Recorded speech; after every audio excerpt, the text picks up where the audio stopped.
밤에 올라오신 여러분 축복합니다. 이렇게 목사님들 모임에 가보니까 새벽 예배도 안 드리는 곳도 있더라고요. 금요일 날은 코로나 이후 드린 적이 없는 교회도 있고, 오예배도 마찬가지. 우리 교회는 하나님께서 은혜 주셔서 하나하나 다 회복시켜 주셨고, 오예배까지 돼서 계속해서 오예배는 사경회도 하고 또 마치고 교사대학도 하고, 참 모든 것이 하나님의 은혜입니다. 여러분, 예배를 통해서 하나님 일하십니다. 예배가 세워져야 하나님이 거하시는 거예요. 여러분, 건물에 거하는 것이 아니라 예배 중에 거하시는 거죠. 그러니까 우리는 모일 때마다 예배해야 돼요. 그러니까 우리가 이제 이번 주에도 목자 교육을 하겠지만은 목장이 예배를 꼭 드려야 돼요. 오늘도 이렇게 참 감사함으로 올라왔어요. 그래서 제가 기도하신 분만 봐야 되겠다 이런 생각이 들어요. 하나님도 나를 만나러 오는 사람에게 관심이 있지, 이 밤에 뭐 관심 없는, 나한테 관심 없는데 하나님이 뭐 그렇게 복 주시겠어요? 여러분, 하나님은요 질투하시는 분이세요. 나움 선지자가 말이 그래요. 저도 이제는 신경을 기도하고 예배하고 순종하는 자에게 더 써야 되겠다. 그분들이 결국은 교회를 살릴 것이고, 그분들이 지금 이 예배와 말씀과 기도에 관심 없는 분들을 또 주님께로 인도할 줄 믿습니다. 아무도 관심 없었어요. 아수르가 죽든지 북이스라엘 멸망하든지 남유다가 멸망하든지 아무도 관심 없었어요.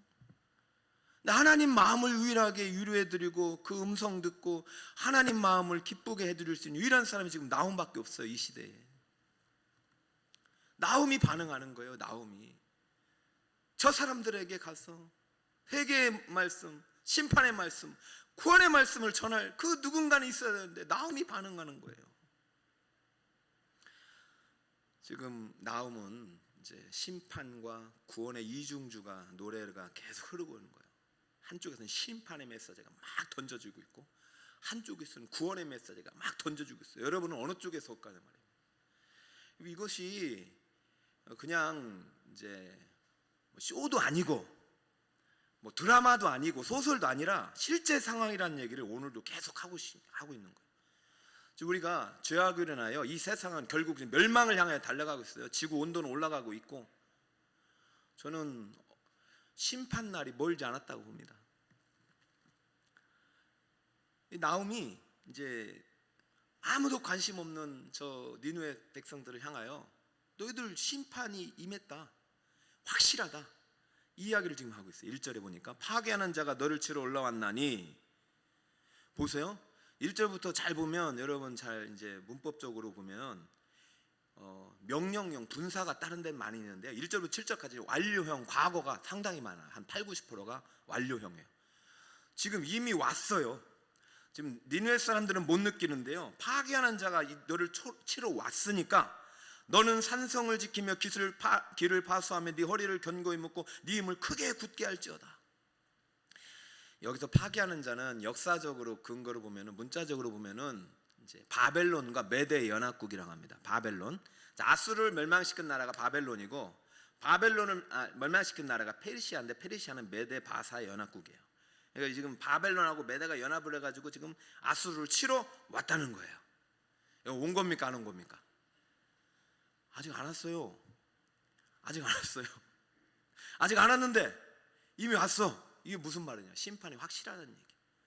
심판은 예정돼 있어요. 그러니까 조금 몇 사람이라도 도망가라 얘기 아니에요. 파수하고 허리를 견고히 하라. 저는 하나님께서 어차피 이 지구는요, 이 인류는 종말이 있습니다. 믿으십니까? 끝이 있습니다. 그리고 나서는 심판이 있어요. 한번 죽는 것은 사람에게 정하신 것이 그 후에는 심판이 있다. 이게 믿어져야 하나님께 돌아오지, 이거 안 믿어지면 하나님께 돌아올 일이 없습니다. 왜요? 너무 죄 짓고 살아도 좋은 시대예요. 너무 행복한 일이 많고 쾌락을, 오감을 자극할 수 있는 일이 많아요. 이 사람들 이렇게 얘기해도 안 믿어. 이미 요나 시대하고 많이 지났어요. 안 믿어요.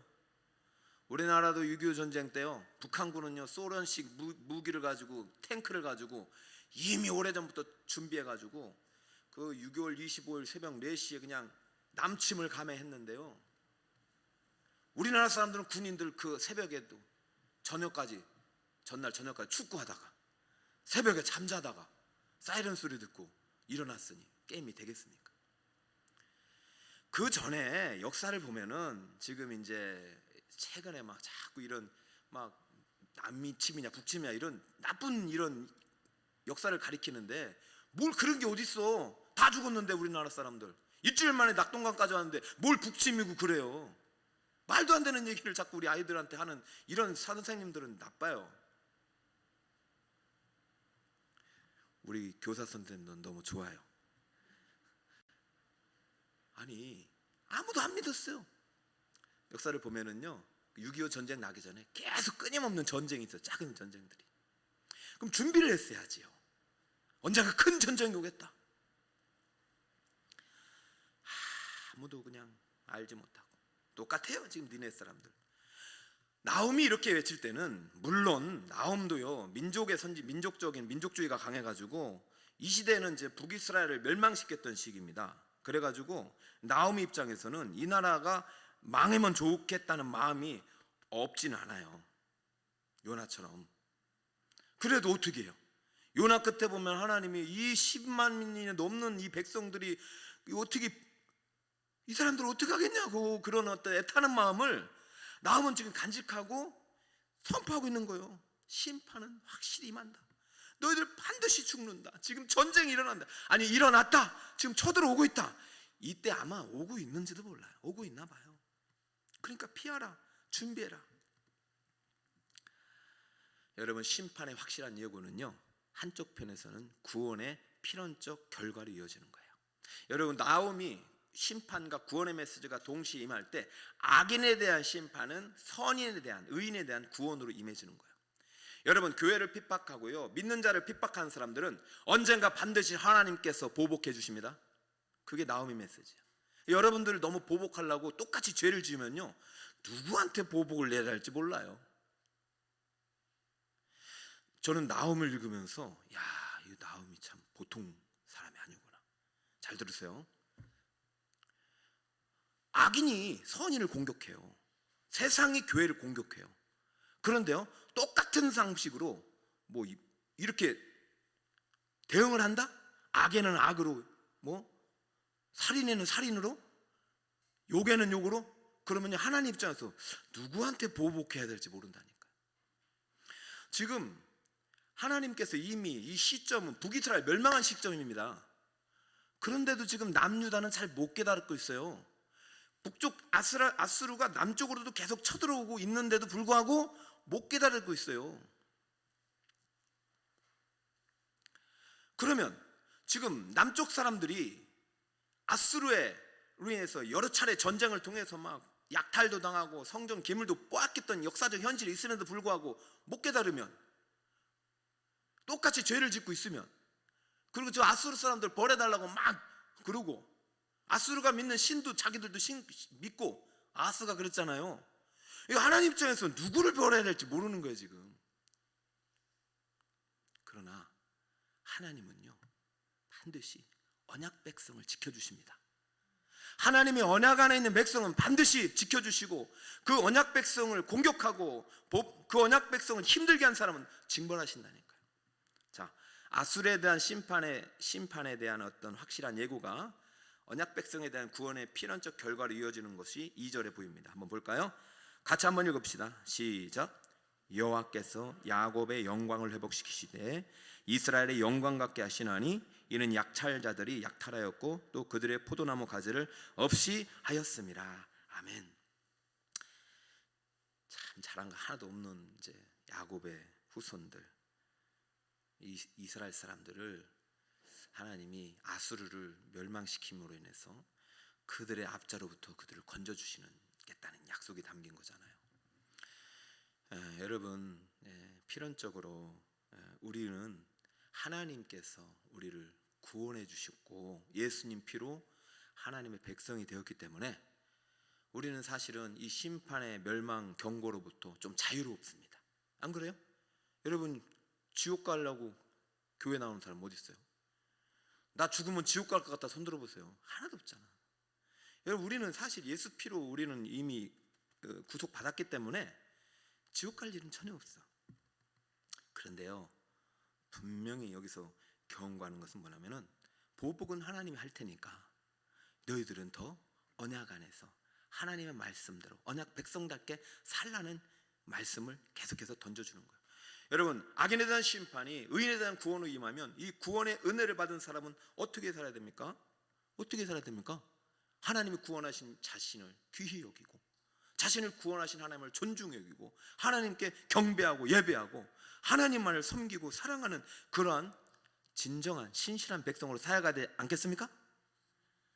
지금 야곱의 영광을 회복시키시고 이스라엘의 영광을 회복시키는 것은요, 야곱의 후손들인 남유다나 이스라엘 사람들이 북이스라엘 사람들이 아니라는 거예요. 이들은 이 똑같이 죄 때문에 멸망하고 있지만은 하나님께서 이들을 멸망했던 그 심판의 도구들, 아수르나 바벨론을 다 징벌할 때 이제 구원을 받았으니까, 그럼 이 사람들이 할 일은 뭐예요? 언약 백성들이 할 일은 하나님 말씀대로 이전의 죄를 다 청산하고 하나님 온전히 예배하는 그 자리로 나아가야 하는 줄 믿습니다. 근데 여전히 막 자신을 막 미워하고, 응? 형제를 미워하고 사랑하지 않고 말씀대로 안 살고 보복하려고 하고 막, 응? 공격하려고 하고, 이러면 안 되는 거예요. 특히 지지난주인가요? 말씀 전할 때 우리가 인생의 목적이 성화라고 거룩이라고 했잖아요. 거룩은 자기 사랑으로 또 내 몸과 같이 사랑하는 거잖아요. 어젠가 그젠가 이제 우리 성도님 중에서 진짜 제가 봐도 정말 고통 속에 보내시는 분이에요. 그러니까 끝이 이제 아픈데 또 아프고, 그래서 또 아파요. 수술했는데 또 수술을 해야 되고, 제가 그런 반복적인 어떤 고통 속에서 이제 밤늦게 이제 통화가 됐어요. 너무 힘이 없더라고. 이게 무슨 의미냐면요, 왜 그런지 모르는 거예요. 내가 왜 아픈지, 내가 왜 병들었는지, 내가 왜 이렇게 끔찍한 수술을 계속 해야 되는지를 잘 모를 때, 그때 무슨 생각이 들냐면 자기 자신이 미워져요. 나를 사랑할 수 없어. 그럼 다 포기하게 돼요. 여러분, 반복적으로 우리에게 고통이 가중되게 올 때, 그때 우리가 붙잡아야 될 것이 바로 십자가 사랑입니다. 생각해보세요. 그런 나를 위해서 죽으신 거예요. 여러분, 진짜 고통스러운 일이 내게 겹칠 때 그러한 나를 사랑할 수 있는 사람이 돼야 됩니다. 왜? 그런 나를 위해서 죽으셨기 때문에. 성도님을 더 사랑하세요. 미워하지 마세요. 저는 이 아수르를 멸망시킬 때 야곱이, 그 남유다 백성이 이뻐서 그런 게 아니라, 하나님은 내 백성들을 불의한 방법으로 침탈하고 약탈하고 공격하고 힘들게 했던 저 악의 무리들을 심판하시는, 진짜 이뻐서라기보다는 저는 남유다 백성들, 언약 백성들이 그냥 하나님을 떠났지만 그래도 하나님은 그들을 사랑하시기 때문에, 그 죄를 짓고 하나님을 떠났던 그들일지라도 사랑하시기 때문에 악을 심판하신다고 생각을 합니다. 여러분, 심판의 확실함, 구원의 필연성이 동시에 이 메시지 안에 있을 때, 여러분의 심판의 대상이 되지 말고 구원의 대상이 되시기를 축복합니다.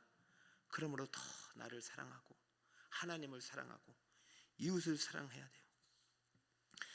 3절부터 이제 3, 4, 5, 6, 7절이 이제 하나님께서 야곱의 영광을, 언약 백성의 영광을 회복시키기 위해서 이 아수르, 니느웨 백성들을 어떻게 이제 징벌했는지 그 내용을 아주 생생하게 현장감 있게 보도하는 내용이 이제 5절에 나옵니다.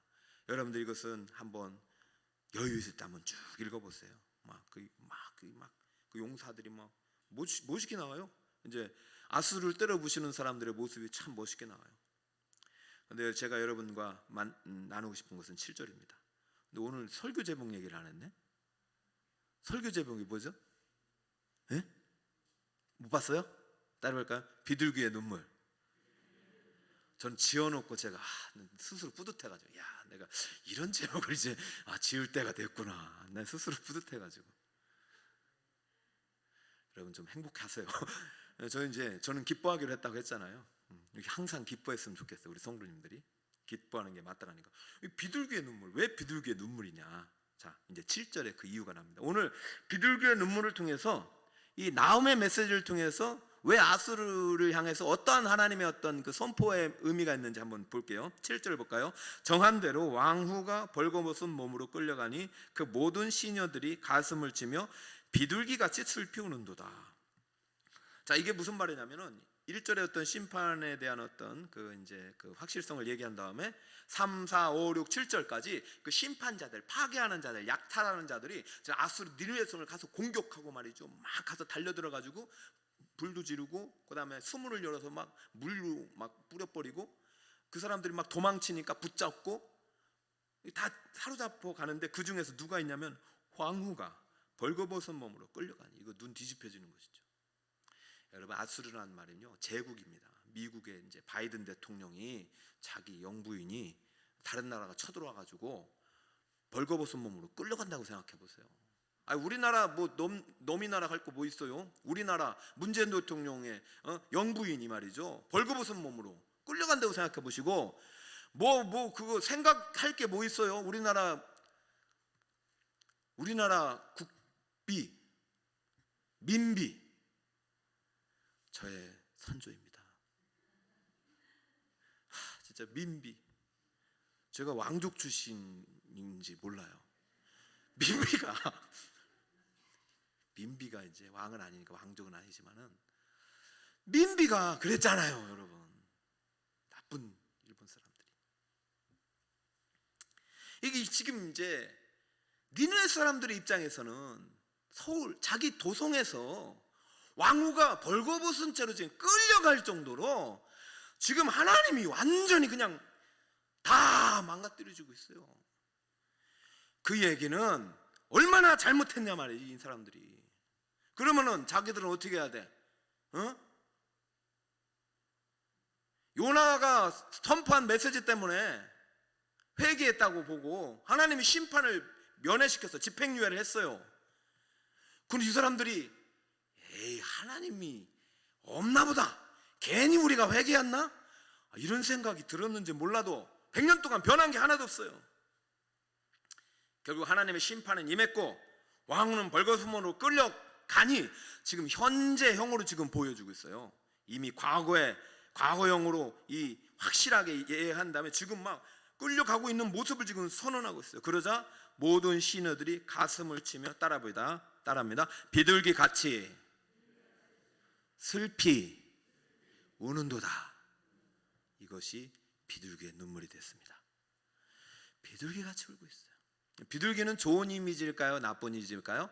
좋은 이미지예요. 평화, 순결. 신약에서는 비둘기가 성령의 강림을 또 이렇게 예표하는 그러한 모습이었죠. 그러니까 저는 7절을 보면은, 야, 이 사람들이 이제 진짜 회개를 하는구나, 이런 생각이 들 때쯤 하나님께서 눈을 여셔서 네가 히브리어 공부 괜히 했냐, 이 비둘기를 원어로 찾아봐라, 이런 감동을 줘서 원어로 찾아보니까 비둘기가 아니라 비둘기들이에요. 비둘기들처럼 울었다. 복수인데 그냥 비둘기로 했어요. 그럼 비둘기들이 복수로 뭐냐? 요님입니다. 따라해볼까요? 요님. 그럼 이게 단수가 비둘기잖아요. 그럼 비둘기는 단수로 뭐냐면, 따라해보세요. 요나. 누구라고요? 요나. 나움은 요나와 같이 읽어야 됩니다. 여호수아는 사사기와 같이 읽어야 돼요. 이걸 가지고 이상한 이단 사람들은 무슨 이상한 논리를 만드는데, 성경은 항상 같이 읽어야 돼요. 지금 나움에 누가 등장합니까? 요나가 특별 출연하고 있잖아요. 모르시겠어요? 지금 요나처럼 울고 있는 거예요. 비둘기처럼 운다는 얘기는 요나들처럼 울고 있다. 지금 시녀들이 다 요나처럼 울고 있다. 그러면 이게 참된 회개입니까? 가짜 회개입니까? 이게 좋은 이미지일까요? 좀 이게 안 좋은 이미지일까요? 요나가요, 요나 4장에 보면 우는 모습이 나와요. 왜 우냐? 주여 죽여주시옵소서. 너 왜 그러니? 아니 그 하나 남은 박농쿨을 왜 태워 없앱니까? 죽여주시옵소서. 사는 것보다 죽는 게 낫습니다. 이렇게 했어요. 그러자 이제 주님이 요나에게 그렇게 말씀하시는 거죠. 야, 너 이제 이게 한번 이제 이렇게 있다가 없어지는 박농쿨도 이렇게 아꼈거든. 야, 내가 니느웨 사람들 얼마나 많냐? 10만 명이 넘지 않냐? 그 사람들 내가 아끼는 게 당연하지 않냐? 그럼 이 당연한 것을 요나는 당연하게 여기지 않은 거죠. 왜요? 하나님이요, 심판을 칼을 거두는 순간 요나가 4장 1절에 대노합니다. 하나님 이럴 줄 알았습니다.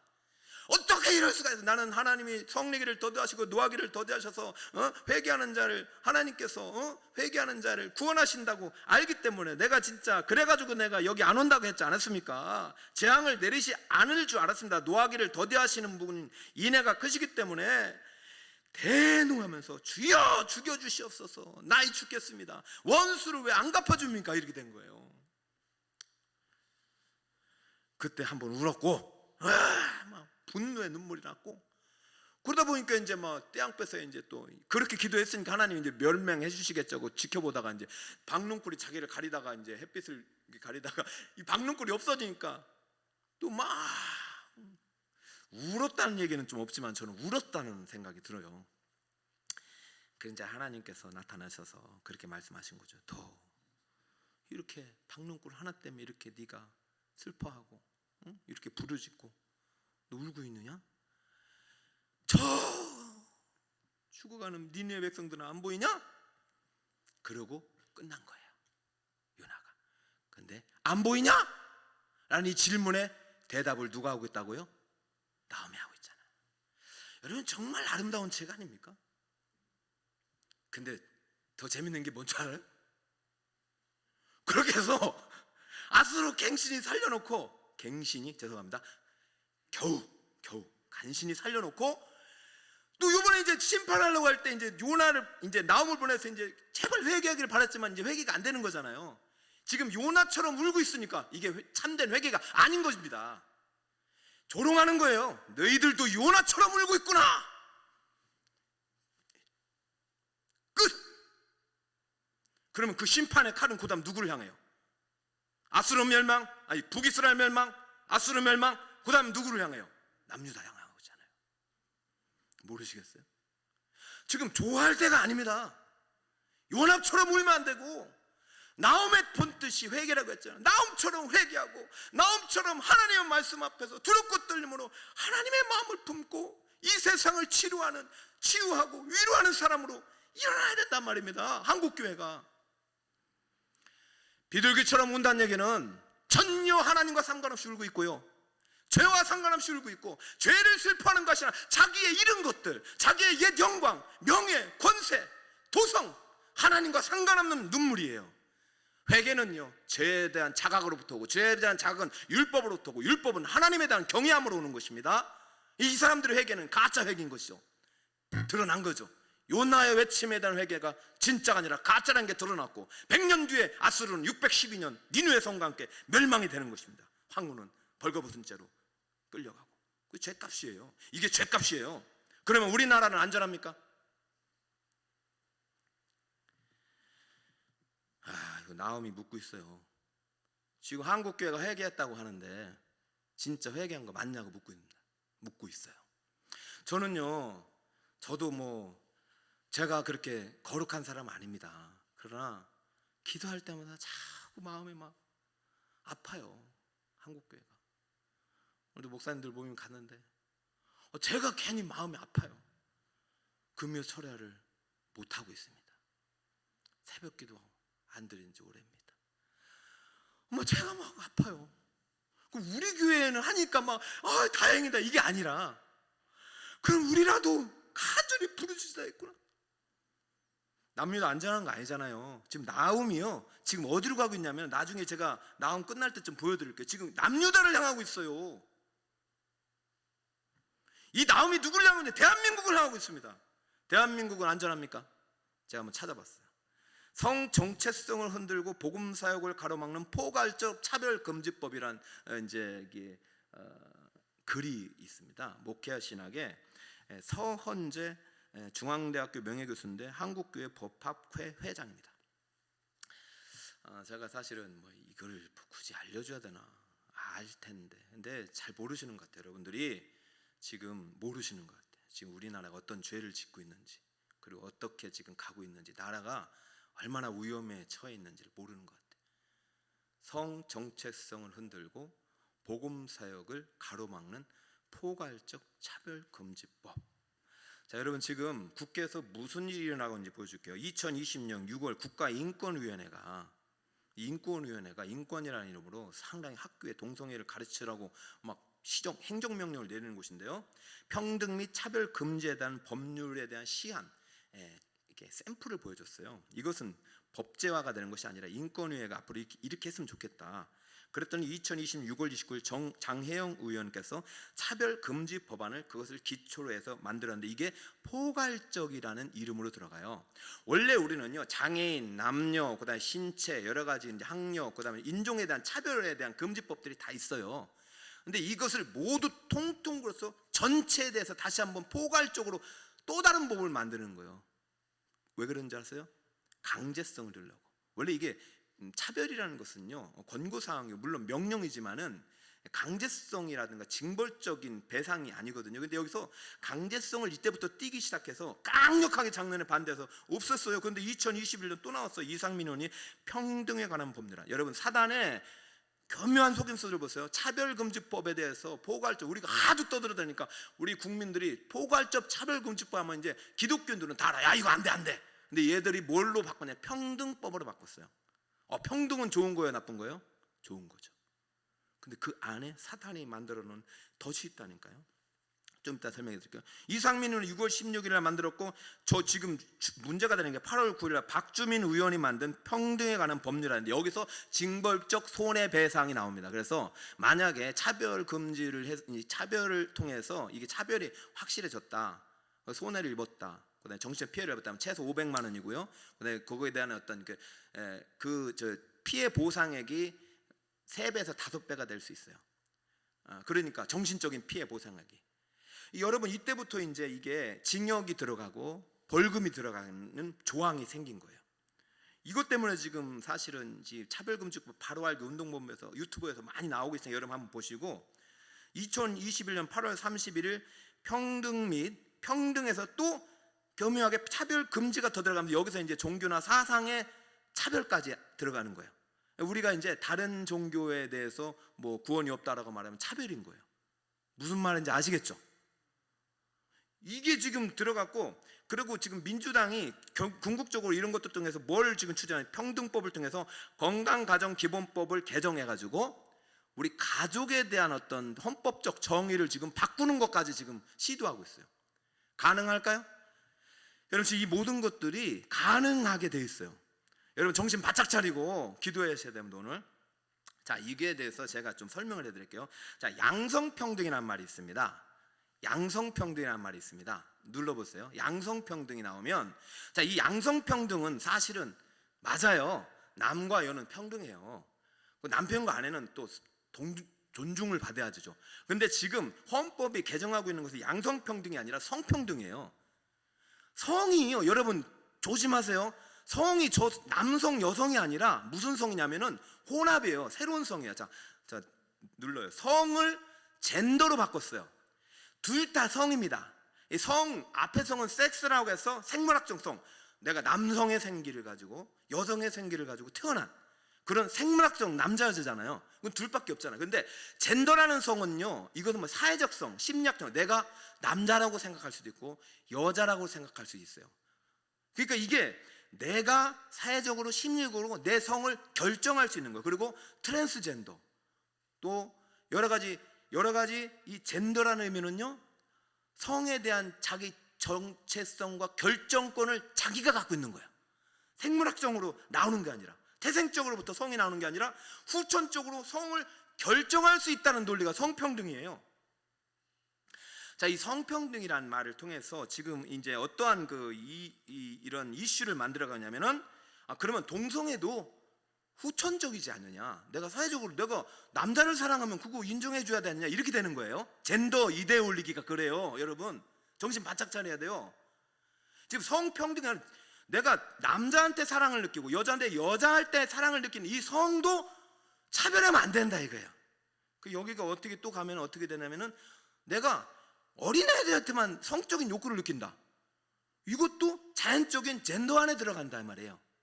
응? 나는 남자도 좋고 여자도 좋고 할머니도 좋고 할아버지도 좋고 장인장 뭐 이게 친척도 좋다. 이 다자성애로 가는 거예요. 자, 그러면서 이 법이 만들어진 취지적인 욕구가 이제 성윤리를 해체해가지고 왜 자꾸 여러분 이해가 안 되잖아. 왜 동성애 축제를 왜 허락하느냐? 이게 이런 젠더 이데올로기를 통해서 소수자 약자가 돼가지고 소수자가 권력을 잡기 시작했습니다. 우리나라가. 그러니까 소수자가 지금 이제 뭐라 할까 아주 제가 좀 이렇게 마음이 좀 가라앉히고 여러분 조금만 더 이해하세요. 퀴어 축제 같은 것이 허용되는 것이 우리나라 지금 이러한 이데올로기와 무관하지 않고 이러한 지금 포스트 모던 시대 자기 소견에 옳은 대로 살아가는 이 시대 속에서 사람들이 말하는 것들이 결국 법제화되는 순간 어떤 현상이 일어나냐? 그때부터 이제는 이 세상은 하나님 없는 세상이 돼버리는 거겠죠. 그리고 이러한 법을 만드는 사람들의 최종적인 목표가 가족을 해체시키는 거예요. 가족을 해체시키려고 건강가정기본법 개정안이 만들어졌는데 혼인과 혈연과 입양으로 이루어지는 사회 기본 단위를 삭제시켰고요. 제8조의 혼인과 출산에 대한 어떤 그런 전제를, 가정이라는 것은 혼인과 출산을 전제라는 게 삭제됐어요. 삭제시킨 안이 올라왔단 말이죠. 이해되세요? 혼인과 출산 없이도 가정을 만들겠다는 얘기예요. 이게 왜? 누구 때문에? 동성애자들 때문에. 남자와 남자가 결혼해도 가정이 될 수 있게 했단 말이에요. 그래서 가족을 해체하는 예방 법률 구조를 삭제하겠다는 것입니다. 여러분, 이 가정에 대한 가장 기본적인 권리와 가정에 대한 가장 신성함을 가르쳤던 곳이 어디입니까? 교회죠. 창세기 2장부터 가정이 나오죠. 그러니까 지금 이러한 이데올로기의 공격의 목표는 어디입니까? 교회입니다. 그러면서 이 종교, 아까 말씀드렸던 평등법과 차별 금지에 관한 법률에 사상과 종교에 대한 차별도 금지해가지고 만약에 이것을 어겼을지 최소 500만 원의 벌금과 3에서 5배의 정신적 징벌 배상 집단이 가능하다. 집단 소송 시 정신적 징벌 배상도 가능하기 때문에 내가 만약에 신천지나 내가 여호와 증인이나 이 사람들이 잘못됐다, 그리고 동성애자에 대해 잘못됐다 설교했어요.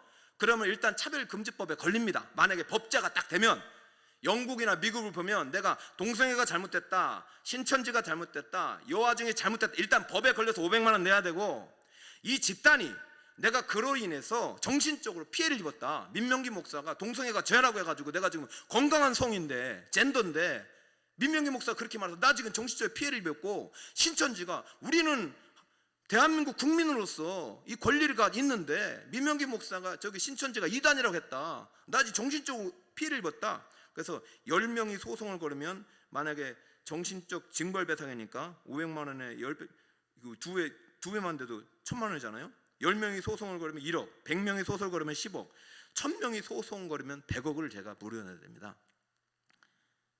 제가 설교를 할 수 있겠습니까? 아이고. 자, 다음 장 넘겨보세요. 여러분 한번 읽어주세요. 시작. 네.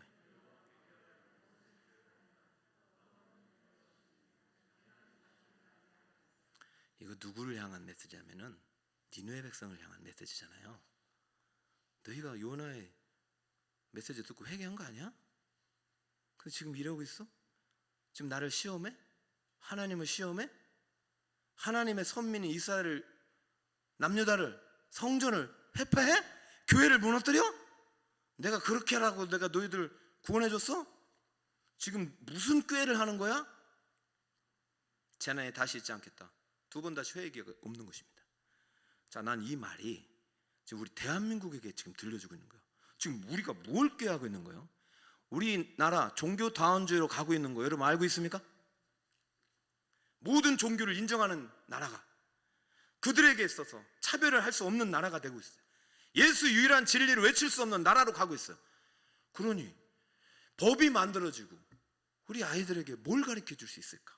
이런 간절함을 가지고 오늘 이제 올라왔고요. 마지막 결론을 좀 내리겠습니다. 자, 다시 말하면 회개는요, 죄에 대한 자각으로 시작돼요. 죄는 하나님의 율법으로부터 옵니다. 하나님에 대한 경외감과 두려움이 있어야 진짜 회개가 일어나는 거예요. 여러분, 저는 코로나 재앙 앞에 하나님이 어쩌면 마지막 나음 선지자를 통해서 주시는 이 최후의 통첩이라는, 아니 그런 믿음을 가지고 하나님께 돌아왔으면 좋겠어요. 이제 추석이 위드 코로나 시대로 가는데, 저는 다시 한번 말씀드리지만 이제 저의 눈은 하나님 말씀에 순종하고 돌아오는 여러분에게 고정할 것이고, 여러분을 하나님의 율법과 교훈대로 양육할 것이고, 그래서 우리 교회가 진리의 굳건히 선 교회가 될 때, 그 교회가 나움이 많아질 때 요난 같은 그런 눈물이 아니라 나음의 눈물과 나음의 위로와 나음의 선포가 가득할 때, 우리 다시 한번 대한민국은 하나님의 제사장 나라로서 세계 열방을 치유하는 나라가 될 줄 믿습니다. 마지막 한 가지, 마지막 한 가지. 비둘기의 눈물에 대해서 내가 너무나도 좋지 않게 말해서 좀 요나를 좋아하는 팬 여러분들은 싫어하시는 분도 계실 수 있을 것 같아요. 그래서 제가 마지막으로 이 비둘기의 눈물이 진짜 좋은 의미가 되려면 신약까지 와서 성령이 비둘기같이 임해서, 그죠? 성령이 말할 수 없는 탄식이 우리 안에 가득할 때 이 비둘기의 눈물은 진정한 회개의 눈물이 될 줄 믿습니다. 여러분은 디누의 성이 아닙니다. 여러분은 다윗성, 예루살렘 성, 새 예루살렘을 맞이할 거룩한 신부로서 이 말씀을 듣고 있는 것이지 심판의 대상이 아니에요. 여러분 구원의 필연성이 가지고 필연적 그 결과를 이미 확보한 자로서 오늘도 나음과 같은 선지자로 부름받는, 하나님의 복음을 전하는 아름다운 발로 쓰임받는 여러분들 축복합니다. 오늘 기도할 때는 요나의 눈물이 아니라 성령의 탄식을 통해서 진정으로 죄를 슬퍼하고 내 이웃들의 죄를 보면서 그들을 위해서 중보할 수 있는 오늘 밤이 될 때 주님께서 은혜를 베풀어 주시고 또 대한민국을 사용하실 줄 믿습니다. 할렐루야. 옆에 분에게 성령의 탄식으로 눈물로 기도하는 마음이 됩시다. 시작. 성령의 탄식으로 눈물로 기도하는 밤이 됩시다. 우리 오늘 눈물로 갑니다.